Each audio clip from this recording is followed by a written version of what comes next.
साथियों नमस्कार। आप सभी का बहुत बहुत स्वागत है कलाम एकेडमी के इस ऑनलाइन प्लेटफॉर्म पे। आरपीएससी ने आरएएस प्रीलिम्स के एग्ज़ाम की डेट घोषित कर दी है और आरएएस प्रीलिम्स के पूरे सिलेबस को ध्यान में रखते हुए कलाम एकेडमी एक पूरा का पूरा कॉम्पैक्ट पैकेज, इस तिथि को भी ध्यान में रखते हुए, इस समय सीमा को भी ध्यान में रखते हुए कॉम्पैक्ट पूरा का पूरा सिलेबस आप सभी के लिए लेकर उपस्थित है इस ऑनलाइन प्लेटफॉर्म से। किसी भी विद्यार्थी द्वारा जब किसी भी परीक्षा की तैयारी शुरू की जाती है तो बहुत ज़रूरी है उसके लिए कि जिस मंजिल तक उसे पहुंचना है उस मंजिल का रास्ता कैसा है, उस मंजिल की राह कैसी है, इसके बारे में उसे जानकारी होना, इसके बारे में उसे पता होना बहुत ज़रूरी है। और इसी आरएएस की प्रीलिम्स एग्ज़ाम की इस पूरी तैयारी करने के दौरान आपके लिए बहुत ज़रूरी है कि सिलेबस जो इस परीक्षा का है वो किस तरीके का है और कैसा है। आप जब इस परीक्षा की तैयारी करना शुरू करें तो इसके मानक के रूप में, इसके एग्जाम्पल के रूप में, इसकी मिसाल के लिए आपके सामने पिछले सालों के पेपर्स, वो चाहे 2013 का है, चाहे 2016 का है, चाहे वो 2018 का है, वो निश्चित तौर पे आपके लिए बहुत मददगार होंगे। बहुत ज़रूरी है आपके लिए ये कि वो आप उन पेपर्स का थोड़ा सा एनालिसिस करें। कौन से पोर्शन में से कितने कितने क्वेश्चंस आए हैं, आपके सिलेबस में क्या क्या पार्ट्स हैं, कौन कौन से पार्ट्स कितने महत्वपूर्ण हैं, उनको तैयारी करते समय आपको कितना इम्पोर्टेंस देना चाहिए, आपके लिए क्या पढ़ना थोड़ा सा ज़्यादा ज़रूरी है, कौन सी चीज़ें ऐसी हैं जिन्हें आप थोड़ा सा समय कम भी देंगे तो भी काम चलेगा। तो पूरे तरीके से, योजनाबद्ध तरीके से पढ़ने के लिए बहुत ज़रूरी है कि आप इस सिलेबस का बहुत ढंग से, अच्छे तरीके से एनालिसिस करें। और आज की इस क्लास का मुख्य रूप से उद्देश्य यही है कि आपके सामने राज व्यवस्था जो आपके सिलेबस में है, उस राज व्यवस्था में से पूछे गए प्रश्न, अब तक के जो क्वेश्चंस जो पूछे गए, उनकी उनको बेस बनाकर आपके सामने एक पूरा का पूरा एनालिसिस, पूरा का पूरा एक खाका आपके सामने पेश किया जाए, जिसके आधार पे आप तय कर सकें कि आपको तैयारी किस प्रकार से करनी है। तो देखिए, सिलेबस एनालिसिस के इस पार्ट में हम बात करते हैं आज राज व्यवस्था की पूरे पोर्शन की। और राज व्यवस्था के इस पूरे पोर्शन को हम दो भागों में मोटे मोटे तौर पे बांट सकते हैं। लेकिन पहले आप ये समझिए कि इस राज व्यवस्था में से अगर हम पिछले सालों के पेपर्स की बात करें तो मैं दो पेपर्स के बारे में खास तौर से आपको बात कर लेता हूं, 2016 और 2018। 2016 में भारतीय राज व्यवस्था में से जो पूछे गए प्रश्न हैं, मैं 2016 की बात कर लेता हूं और 2018 की बात कर लेता हूं। 2016 में जो प्रश्न पूछे गए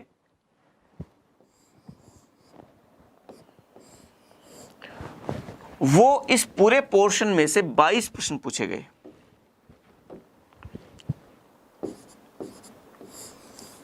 टोटल 22 प्रश्न पूछे गए। और 2018 में इसमें से टोटल पूछे जाने वाले प्रश्नों की संख्या 24 थी। तो ये समझिए कि 150 प्रश्न जो आपके हैं, उन 150 में से आपके टोटल 22 या 24 प्रश्न वो पूछे जाने की संभावना इस पोर्शन में से है। और यूँ समझिए कि अब इन 22 और 24 प्रश्नों को भी हम दो भागों में बांट सकते हैं। भारत की राज्य व्यवस्था, जिसमें कि आपके संविधान के निर्माण से लेकर संविधान की विशेषताएं, मौलिक अधिकार, मौलिक कर्तव्य, नीति निर्देशक तत्व, केंद्र सरकार, इसके अलावा आपके संघवाद, वो सारा का सारा पोर्शन वहाँ पे आ जाता है। और अगर हम बात करें दूसरे पोर्शन की, तो उसमें राजस्थान की राज्य व्यवस्था आ जाती है, जिसमें कि राजस्थान के राज्यपाल से लेकर विधानमंडल, मुख्यमंत्री, मंत्रिपरिषद, हाई कोर्ट, इसके अलावा आपके राजस्थान में पंचायती राज, नगरीय निकाय, इसके अलावा आपके राजस्थान के कुछ आयोग हैं, सेंटर में भारत राष्ट्रीय स्तर के कुछ आयोग हैं। तो ये इस तरीके से दो भागों में इसको मोटे तौर पे बांटा जा सकता है। लेकिन जो एक ध्यान रखने योग्य बात यह है कि आपको ये निश्चित तौर पे आप पूरी तरीके से तय नहीं कर सकते कि इन प्रश्नों में से यहाँ से कितने प्रश्न आएंगे और यहाँ से कितने प्रश्न आएंगे। उसकी बड़ी वजह यह है कि अब तक जो दो एग्जाम्स की हम बात कर रहे हैं, 2016 की और 2018 की, इन दोनों एग्जाम्स में इसमें से और इसमें से पूछे गए जो प्रश्नों का अनुपात वो एकदम से उल्टा रहा है, एकदम से अलग रहा है। तो हम पूरे कंफर्म होके, पूरी तरीके से श्योर होके और इसको डिवाइड नहीं कर सकते कि कितने प्रश्न यहाँ से आएंगे और कितने प्रश्न यहाँ से आएंगे। देखिए 2016 में जो 22 प्रश्न पूछे गए, उन 22 प्रश्नों में से 2016 के 22 प्रश्नों में से 15 प्रश्न वो राजस्थान की राज्य व्यवस्था में से थे। 15 प्रश्न राजस्थान की राज्य व्यवस्था में से थे। 2016 की बात कर रहा हूं मैं। और 7 प्रश्न थे वो थे भारत की राज्य व्यवस्था में से। तो 22 प्रश्नों को डिवाइड इस तरीके से किया कि 7 प्रश्न भारतीय राज्य व्यवस्था और 15 प्रश्न राजस्थान की राज्य व्यवस्था। तो यहां ये पोर्शन वो ज्यादा महत्वपूर्ण था, यहां से ज्यादा प्रश्न पूछे गए। जबकि हम बात करें 2018 की, तो पूछे गए टोटल 24 प्रश्न। इन 24 प्रश्नों में से 15 प्रश्न पूछे गए भारत की राज्य व्यवस्था में से और 9 प्रश्न पूछे गए राजस्थान की राज्य व्यवस्था में से। तो आपको विशेष तौर पे ध्यान ये रखना है कि दोनों ही पोर्शंस को बहुत ध्यानपूर्वक, बहुत अच्छे तरीके से और बराबर इंपॉर्टेंस देते हुए पढ़ना है, क्योंकि हम ये कतई नहीं मान सकते कि यहाँ से प्रश्न कम आएंगे, यहाँ से ज़्यादा आएंगे, या फिर यहाँ से कम आएंगे, यहाँ से ज़्यादा आएंगे। इस बात का निर्धारण हम पहले किसी सूरत में नहीं कर सकते, क्योंकि 2016 और 2018 में प्रश्नों का अनुपात देखिए एकदम उल्टा रहा है। यहाँ 2016 में यहाँ 7 प्रश्न पूछे गए, जबकि 2018 में यहाँ से 15 पूछ लिए। यहाँ पे 2016 में 15 पूछे और 2018 में 9 पूछ लिए। तो यहाँ पे थोड़ा सा मामला अनप्रेडिक्टेबल है, जिसके बारे में हम पहले से कुछ तय नहीं कर सकते।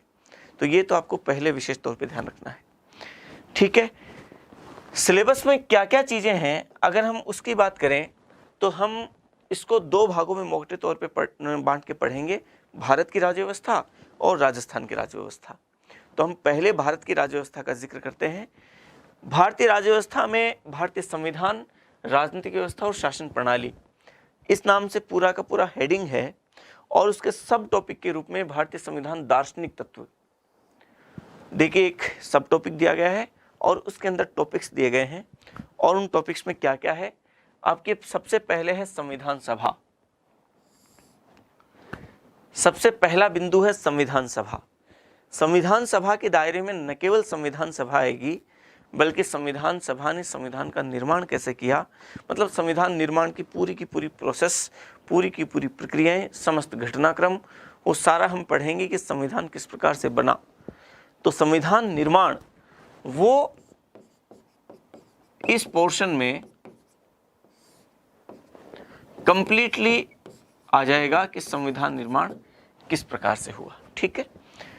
भारतीय संविधान की विशेषताएं, तो संविधान की विशेषताओं के इस बिंदु में संविधान की समस्त प्रकार जितनी भी विशेषताएं हैं उनका हम अध्ययन करेंगे।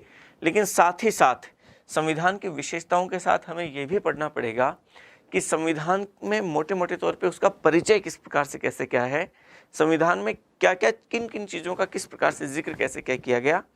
जैसे हम बात करें संविधान में 12 अनुसूचियाँ जो वर्तमान में है, तो संविधान की कौन सी अनुसूची में क्या है, इसको हम थोड़ा सा इसी पोर्शन में साथ इसको लेके चलेंगे। हालांकि उसको अलग से नहीं दिया गया है, लेकिन यहाँ संभावना बनती है कि यहाँ से वो चीज़ें भी पूछ ली जाए, ठीक है। संवैधानिक संशोधन, तो संविधान संशोधन के इस पोर्शन में हम अब तक के हुए तमाम संविधान संशोधनों को पढ़ेंगे, लेकिन विशेष तौर पे उन संविधान संशोधनों पर विशेष फोकस करेंगे जो संविधान संशोधन बहुत महत्वपूर्ण है। जैसे कि अगर हम थोड़ा उदाहरण स्वरूप बात करें तो 24वां संविधान संशोधन बहुत महत्वपूर्ण है। जैसे 42वां संविधान संशोधन, 44वां संविधान संशोधन, 52वां संविधान संशोधन, 61वां संविधान संशोधन, 84वां संविधान संशोधन, 86वां संविधान संशोधन, ये कुछ संविधान संशोधन जो बहुत महत्वपूर्ण है। और 104वां संविधान संशोधन जो अभी हुआ थोड़े दिन पहले, उसकी भी हम विशेष रूप से चर्चा करेंगे, क्योंकि पूरी तरीके से संभावना बनती है इस प्रकार के प्रश्नों की जो हाल ही में हुए घटनाक्रम से जुड़े हुए हो। चलिए, संविधान संशोधन के बाद उद्देशिका प्रस्तावना, तो प्रस्तावना के इस टॉपिक में प्रस्तावना के बारे में हम चर्चा करेंगे। बहुत बड़ा टॉपिक नहीं है, बहुत छोटा सा टॉपिक है, इस बारे में हम चर्चा करेंगे। मौलिक अधिकार, ये एक बड़ा टॉपिक है। इस पूरे पोर्शन में जो आपके सामने है, इसमें सबसे बड़े टॉपिक के रूप में मौलिक अधिकार है। आप जानते हैं मौलिक अधिकार संविधान के भाग 3 में है। 7 मौलिक अधिकार थे, वर्तमान में 6 है। हम बाकायदा उन सभी 6 प्रकार के उन मौलिक अधिकारों के एक मौलिक अधिकारों के अंदर दिए गए एक अनुच्छेद और उसके अंदर भी दिए गए जो उसके क्लॉजेज हैं, वो समस्त प्रकार के क्लॉजेज की बहुत ढंग से, बहुत अच्छे तरीके से हम यहाँ पे पढ़ने की कोशिश करेंगे। देखिए साथियों, विशेष तौर पे आप इस बारे में ध्यान रखें, आप जब पिछले सालों के पेपर्स पढ़ेंगे तब आप इस बात से मुझसे सहमत होंगे कि राजनीति विज्ञान के जो क्वेश्चंस हैं उनमें टेक्निकल लैंग्वेज का यूज़ खासतौर से विशेष तौर पे किया गया है और विद्यार्थी उस भाषा में कहीं ना कहीं थोड़ा सा उलझ जाता है। उस भाषा के अर्थ को वो ठीक तरीके से नहीं समझ पाता। कई बार आर्टिकल्स का मामला थोड़ा सा उलझा देता है। तो हम पूरे तरीके से इन चीज़ों को ध्यान में रखते हुए और जब उन टॉपिक्स पे चर्चा करेंगे तो उस टॉपिक्स से रिलेटेड जितनी भी समस्याएं हैं जो ख़ास तौर से विद्यार्थियों के सामने आती है, उन समस्याओं को ध्यान में रखते हुए हम थोड़ा सा उन्हें पढ़ने की पूरी कोशिश करेंगे। फिर देखिए, नीति निर्देशक तत्व तो बहुत बड़ा टॉपिक नहीं है, छोटा सा टॉपिक है, सामान्य सा टॉपिक है, लेकिन आपके लिए थोड़ा सा नए रूप में टॉपिक ये इसलिए हो सकता है क्योंकि सामान्यतः परीक्षाओं में ये टॉपिक आता नहीं है। तो हो सकता है ये टॉपिक आपके लिए नया हो, लेकिन बहुत कठिन नहीं है, सीधा सा टॉपिक है। हम बात करेंगे इस बारे में। मौलिक कर्तव्य केवल 1-1.5-2 पन्ने का ये अध्याय है और इसको भी हम ढंग से पढ़ने की कोशिश करेंगे। मूल संविधान का हिस्सा ये नहीं था। 42वें संविधान संशोधन द्वारा 1976 में इसे संविधान में जोड़ा गया। संविधान के भाग 4 कैच शामिल किया गया, उसके अंतर्गत एक आर्टिकल 51 कैच शामिल किया गया और उसमें 10 मौलिक कर्तव्य जोड़े गए, जो कि 86वें संविधान संशोधन के बाद वर्तमान में 11 हैं। चलिए, ये दार्शनिक तत्व है संविधान का, जिसमें कि एक दर्शन है, जिसमें कि एक आदर्श है कि व्यक्ति को क्या मिलना चाहिए, संविधान की क्या ज़रूरत है और व्यक्ति के लिए इस संविधान की आवश्यकता क्या है और उस संविधान की उसके लिए क्या उपयोगिता है और उससे क्या परिवर्तन आ जाता है, उसके लिए क्या उसके व्यक्तिगत जीवन में उसका क्या लाभ होता है। जैसे जब आप मौलिक अधिकार को पढ़ेंगे तब आप इस बात को पाएंगे कि मौलिक अधिकार संविधान में जो दिए गए उससे व्यक्ति के जीवन में किस तरीके से आमूलचूल परिवर्तन आता है। देखिए, व्यक्ति तो ब्रिटिश शासनकाल जो 1947 से पहले था या ब्रिटिश काल से पहले भी जो और देशी रियासतें या फिर राजा जो राजशाही थी, चाहे वो मुगल काल था, चाहे सल्तनत काल था, चाहे उससे पहले राजपूत काल था, उससे पहले चाहे गुप्त काल में चले जाइए, किसी भी काल में देखिए आप 1947 से पहले के भारत के लोगों और 1947 के बाद के भारत में जो बड़ा अंतर पाएंगे, वो बड़ा अंतर राजतंत्र और लोकतंत्र का पाएंगे आप। और उसमें बहुत बड़ा अंतर प्रत्येक व्यक्ति के व्यक्तिगत जीवन में आए हुए परिवर्तन से पाएंगे आप। और उस परिवर्तन में आप पाएंगे कि ये जो दार्शनिक तत्व का बिंदु है, ये बहुत महत्वपूर्ण है। क्योंकि देखिए, सरकार का जो ढांचा है वो चलिए ठीक है, पहले 1947 से पहले थोड़ा सा अलग रहा होगा, 1947 के बाद थोड़ा सा अलग हो गया, लेकिन सरकार तो थी पहले भी, सरकार आज भी है, लेकिन सरकार के उन उद्देश्यों में, लक्ष्यों में, आदर्शों में और दर्शन में खास तौर से बड़ा फर्क आया है। और वो फर्क व्यक्ति के जीवन में एक परिवर्तन खास तौर से क्या हुआ, वो ये कि पहले व्यक्ति के कोई अधिकार नहीं थे, अब व्यक्ति के अपने अधिकार हैं। तो ये जो पूरा का पूरा दार्शनिक तत्व है वो इस पोर्शन में हम पढ़ेंगे और बहुत महत्वपूर्ण भाग आपके सिलेबस के अकॉर्डिंग, आपके एग्जाम के अकॉर्डिंग वो है। इसके दूसरे पोर्शन में देखिए, भारतीय राजनीतिक व्यवस्था की बात करें हम, जिसमें हम केंद्र सरकार की बात करेंगे, पूरे के पूरे सेंट्रल गवर्नमेंट की बात करेंगे। और सेंट्रल गवर्नमेंट में आप जानते हो कि कार्यपालिका के रूप में राष्ट्रपति है। हम राष्ट्रपति की चुनाव से लेकर, उसकी योग्यताओं से लेकर, उसके कार्यकाल से लेकर, उसके संबंध में छोटी छोटी सामान्य समस्त प्रकार की बातों से लेकर, उसकी कार्य और शक्तियों की भी चर्चा करेंगे, उसके आपातकालीन शक्तियों का भी जिक्र करेंगे, भारत के अब तक के राष्ट्रपतियों के बारे में पढ़ेंगे। तो हम पूरे राष्ट्रपति के बारे में ढंग से यहाँ पे समझने की, पढ़ने की कोशिश करेंगे। प्रधानमंत्री आपकी टॉपिक है, वास्तविक कार्यपालिका। मंत्रिपरिषद छोटा सा एक टॉपिक है, उसको हम पढ़ेंगे, केंद्रीय मंत्रिपरिषद को। फिर संसद को पढ़ेंगे, एक बहुत महत्वपूर्ण और बहुत बड़ा टॉपिक है और आपके एग्जाम में यहाँ से प्रश्न पूछे जाने की संभावनाएं बहुत ज़्यादा होती है, बल्कि एक से ज़्यादा प्रश्न पूछे जाते हैं।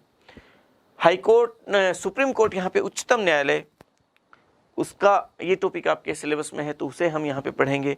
किस तरीके से न्यायाधीशों की योग्यताएं क्या हैं, उनको नियुक्ति किस प्रकार से की जाती है, उनका कार्यकाल कितना है, उनको कैसे पद से हटाया जाता है, सुप्रीम कोर्ट के पावर्स क्या क्या हैं, वो सारी हम चर्चा यहाँ पे करेंगे। इसी सुप्रीम कोर्ट के साथ हम न्यायिक पुनरावलोकन के टॉपिक को भी यहीं पे साथ में पढ़ेंगे कि न्यायिक पुनरावलोकन क्या है। हम इसी के साथ में यहाँ पे हालांकि दिया हुआ नहीं है आपके सिलेबस में, लेकिन न्यायिक सक्रियता और जनहित याचिका एक नया ट्रेंड आया है, एक कुछ नई संकल्पनाएं हैं, उन नई संकल्पनाओं के बारे में भी जिक्र करेंगे। लेकिन खास बात हम ध्यान ये रखेंगे कि यहाँ ये सब चीज़ें पढ़ते समय हम केवल प्रीलिम्स के अकॉर्डिंग उन सब चीज़ों को पढ़ेंगे कि प्रीलिम्स के एग्जाम को ध्यान में रखते हुए वो सब चीज़ें आपके लिए तैयार हों। फिर देखें आप, भारतीय राज्य व्यवस्था में ही तीसरा बिंदु यहाँ पे जो दिया गया है, और इसमें आपके कुछ आयोग हैं राष्ट्रीय स्तर के, और वो आयोग आपके 7 बिंदु हैं, जिनमें चुनाव आयोग है, जिनमें आपके नियंत्रक और महालेखा परीक्षक जिसको कैग कहते हैं वो है, आपकी नीति आयोग है, आपके केंद्रीय सतर्कता आयोग है, आपके लोकपाल है, केंद्रीय सूचना आयोग है और राष्ट्रीय मानवाधिकार आयोग है। ये समस्त प्रकार के 7 प्रकार के आयोग, और इनको भी हम यहाँ पढ़ने की कोशिश करेंगे। खास बात ये ध्यान रखें विद्यार्थियों कि देखें, जब आप जो पिछले 2 पोर्शंस मैंने आपको इंडियन पॉलिटी के बताए, वहाँ पे मटेरियल बहुत ज़्यादा है और वो सब चीज़ें पढ़ने और समझने में वहाँ पे कॉन्सेप्ट बेस्ड चीज़ें बहुत ज़्यादा हैं, जबकि यहाँ पे जो विशेष रूप से आपको अंतर देखने को मिलेगा, यहाँ पे केवल फैक्ट्स हैं। जैसे ये आयोग है, तो इस आयोग को आप ढंग से आप तैयार करेंगे तो 2 पेज में पूरा का पूरा आयोग आ जाएगा, और मेरे ख्याल से 2 पेज आप जब तैयार करेंगे तो एक भी बात ऐसी नहीं छूटेगी जो इस आयोग से बाहर होगी। और ये इस तरीके से 2-2 पेज के ये पूरे के पूरे 14-15 पेज का ये पूरा मटेरियल, और यहाँ से 3-4 प्रश्न, अगर 2-3 प्रश्न भी पूछे जाते हैं तो कम मटेरियल में से, कम सामग्री में से आपको 2-3 प्रश्न सही होने की आपकी संभावनाएं वो बन जाती है। तो इसलिए ये जो है विषय वस्तु है, ये कम विषय वस्तु को आप बहुत अच्छे तरीके से तैयार आपको विशेष रूप से करना चाहिए।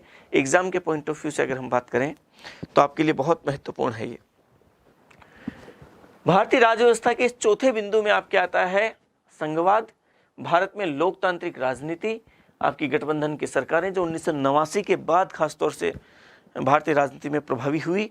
1989 से पहले केंद्रीय राजनीति की अगर मैं बात करूं, सेंट्रल पॉलिटिक्स की अगर मैं बात करूं, तो 1989 से पहले जहां एक ही दल की सरकार हुआ करती थी और किसी एक ही दल को खासतौर से बहुमत मिल जाया करता था, लेकिन 1989 के बाद से ऐसी स्थितियां आई कि किसी भी एक दल को हमारे यहाँ पे बहुमत वो लोकसभा में नहीं मिला, और उसके बाद में राजनीतिक दलों ने एकजुट होकर और कई दलों के समर्थन से सरकारें बनाना शुरू किया।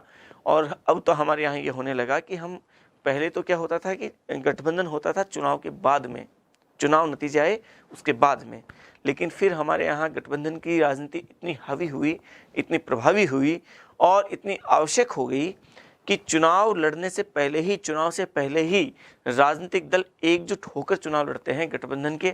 हमारे यहाँ पे 2 प्रकार के गठबंधन यहाँ पे खास तौर से सामने आ गए हैं, जो आप जानते हैं यूपीए और एनडीए 2 गठबंधन हैं खास तौर से। तो वो पहले से ही दलों के गठबंधन होके और वो जॉइंट रूप में फिर चुनाव लड़ते हैं। फिर राष्ट्रीय एकीकरण, ये एक बिंदु है, छोटा सा बिंदु है, आपके टॉपिक है।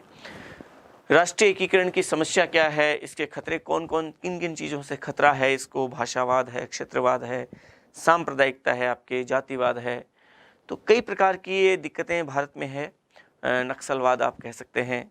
जो राष्ट्रीय एकीकरण के सामने चुनौतियां हैं, उन चुनौतियों के बारे में जिक्र करेंगे और साथ में ही इसी में हम पढ़ते चलेंगे राज्यों के पुनर्गठन को भी, किस तरीके से राज्यों की मांगें उठी और कैसे कैसे राज्यों का पुनर्गठन भारत में खास तौर से हुआ 1947 से लेकर 1956 तक भी, और 1956 के बाद में भी कौन कौन से राज्य किस किस चरण में कैसे कैसे बने, वो हम यहाँ पे इसके साथ ही देख लेंगे। ठीक है, फिर देखें, ये तो था पहला बिंदु जहाँ पे इंडियन पॉलिटिक्स थी, भारतीय राज्य व्यवस्था थी। हम राजस्थान की राज्य व्यवस्था के इस दूसरे पोर्शन का जिक्र करते हैं और राजस्थान की इस राज्य व्यवस्था और प्रशासनिक व्यवस्था के इस बिंदु में राज्य की राजनीतिक व्यवस्था में सबसे पहले है राज्यपाल। तो जो स्थिति केंद्र में राष्ट्रपति की है, वही स्थिति राज्य में राज्यपाल की है। तो निश्चित तौर पे हम यहाँ पे राज्यपाल पढ़ेंगे और उसको राजनीतिक किस तरीके से, संवैधानिक तरीके से उन चीज़ों को पढ़ने की कोशिश करेंगे। लेकिन यहाँ पर हम विशेष तौर पे जो जोर देंगे वो राजस्थान की पॉलिटिक्स पे विशेष तौर पे जोर देते हुए बात करेंगे। जब हम राष्ट्रपति पढ़ेंगे तो आपको राज्यपाल के संबंध में मोटे मोटे तौर पे सारी चीज़ें वैसी की वैसी ही लगभग आती है। तो हम उस रूप में भी उन चीज़ों को पढ़ने की कोशिश करेंगे। लेकिन ख़ास तौर से राजस्थान के जो राज्यपाल हैं उन पर हम विशेष तौर पे, क्योंकि फैक्ट्स राजस्थान के राज्यपाल में से ही पूछे जाने की संभावनाएं थोड़ी सी ज़्यादा बनती है, तो हम यहाँ पर विशेष तौर पे उन चीज़ों को पढ़ेंगे। मुख्यमंत्री में हम मुख्यमंत्री की पावर क्या है, किस प्रकार से नियुक्ति होती है, शक्तियाँ क्या हैं, उसका प्रभाव क्या है, उसका स्थान क्या है, कैबिनेट में उसका प्रभाव क्या है, वो सब चीज़ें पढ़ेंगे हम।